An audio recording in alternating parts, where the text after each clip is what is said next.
से ठाकुर जी ने धनुष बाण प्रकट किया और जब जामवन जी ने देखा, वाह वाह ठाकुर, एक तो वो स्वरूप था कि जब कोई देखता तो इतनी मर्यादा में रहते थे कि मर्यादित होकर देखना पड़ता था।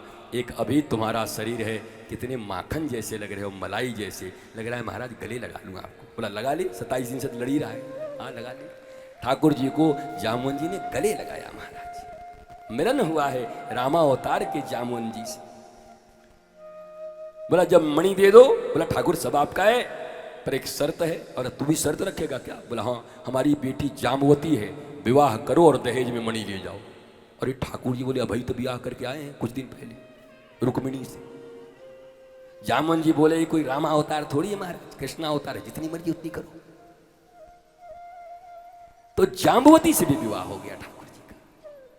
मैं तुमको कथा इसलिए सुना रहा हूं कि श्री कृष्ण कहीं विवाह करने के लिए नहीं गए।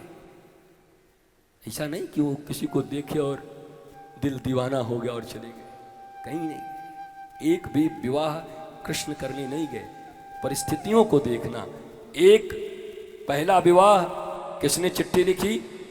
रुक्मिणी ने, अगर तुम मुझे नहीं ले जाओगे तो जिस मुक्तामणि और डायमंड का हार मैं पहनती हूं उसी को खा करके आत्महत्या कर लूंगी, धमकी दी थी।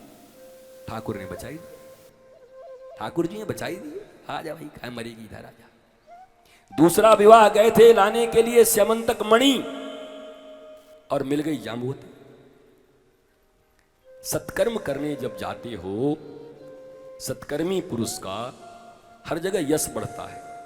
लेने कुछ जाओगे, मिल कुछ और जाएगा, बोनस भी मिल जाएगा।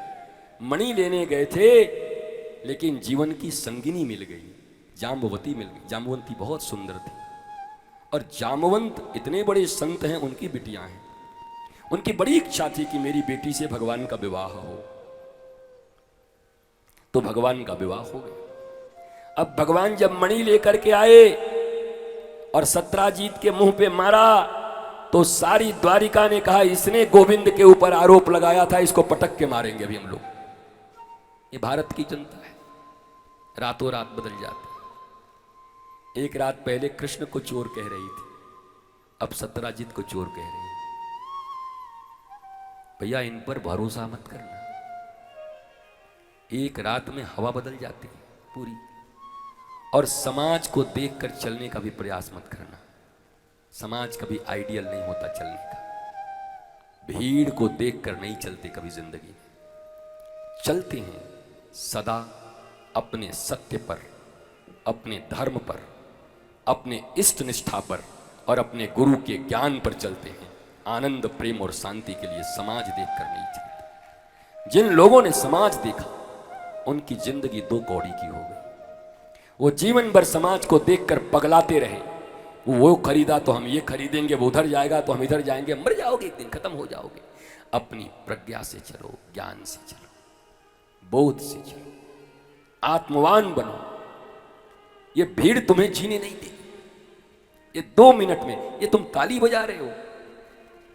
अभी मेरे विषय में कोई आकर के कोई गलत बात कह जाए, कोई गलत चीज तुम्हें बोल जाए, उल्टा पलटा भी कुछ दिखाई जाए डॉक्टरेट करके, तुम ही लोग मुर्दाबाद करना शुरू कर दोगे 2 मिनट के अंदर। इसलिए भीड़ की कोई बहुत कीमत होती नहीं है दुनिया में। न राम ने कीमत दिया, न कृष्ण ने दिया, न जानकी ने दिया, न राधा रानी ने दिया। तुम क्या सोचते हो? भगवान कृष्ण और राधा जब प्रेम करते वृंदावन में तो सभी लोग सही निगाह से ही देखते थे। बोलो, बोलते नहीं? बोलो ना। यहां तक कि राधा रानी का विवाह भी हुआ है अभिमन्यु नामक गोप से। इसलिए बार बार कहता हूं कि मनुष्य के रूप में इनकी लीला को मत देखना।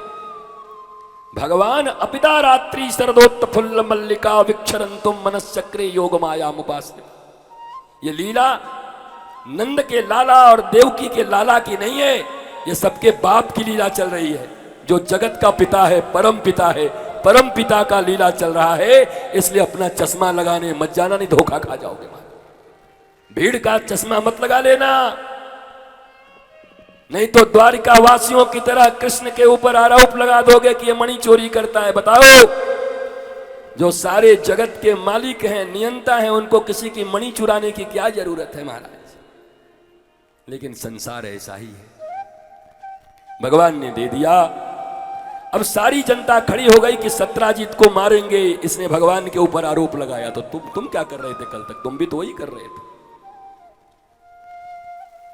तो सत्राजित ने भगवान को प्रणाम किया, बोला प्रभु अब तो हमारा यहां रहना बड़ा मुश्किल होगा। बोला बता क्या करूं? बोला मेरी एक बेटी है, उसका नाम है सत्यभामा।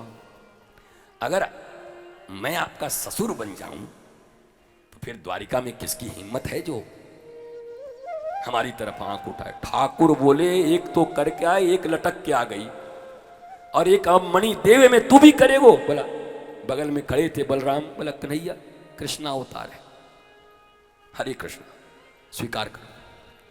तीसरा विवाह हुआ सत्यभामा से। अब मैं तुमसे पूछता हूं, कृष्ण विवाह करने गए कहां थे मुझे बताओ? कि बड़े बेचैन हैं, फेसबुक पर खोज रहे हैं मिल रहा है कि नहीं, कि डीपी खोज रहे हैं किसी का विवाह के लिए? बोलो। कि मैट्रिमोनियल में जाके खोज रहे हैं 5 फुट 6 इंच, रंग गोरा, शरीर गेहुआ और गेहुमन सांप की तरह पूरा विचार, वो भी लिखवा दिया करो। महाराज शादी हो रही है कि सामान बिक रहा है? देखते हो क्या लिखा रहता है? Slim smart. क्या पागल हो गए हो? भारत के संस्कारी लोगों, तुम्हारे यहां स्वयंवर मनुष्य के मन को देखकर होता था, उसके संस्कार, उसकी कुलीनता को देखकर होता था। केवल शरीर पे उतर गए, शरीर ही सब कुछ। मैट्रिमोनियल में क्या लिखा रहता है बताओ मुझे? शरीर छोड़ के कुछ और लिखा रहता है। शरीर ऐसा और शरीर की पढ़ाई इतनी। मन कैसा है, खानदान क्या है, संस्कार क्या है, कुलीनता कहां है? और ऐसे ही चेहरे वाले कभी कभी आके भोली सूरत दिल के खोटे, नाम बड़े और दर्शन छोटे, परिवार टूट जाते हैं। क्यों? 5 फुट 6 इंच, स्लिम स्मार्ट, गेहुआ, चांदी रंग। हम तो तुम्हें भी कहते हैं जो पिता हो बच्चियों के, मत लिखा करो यार ये सब।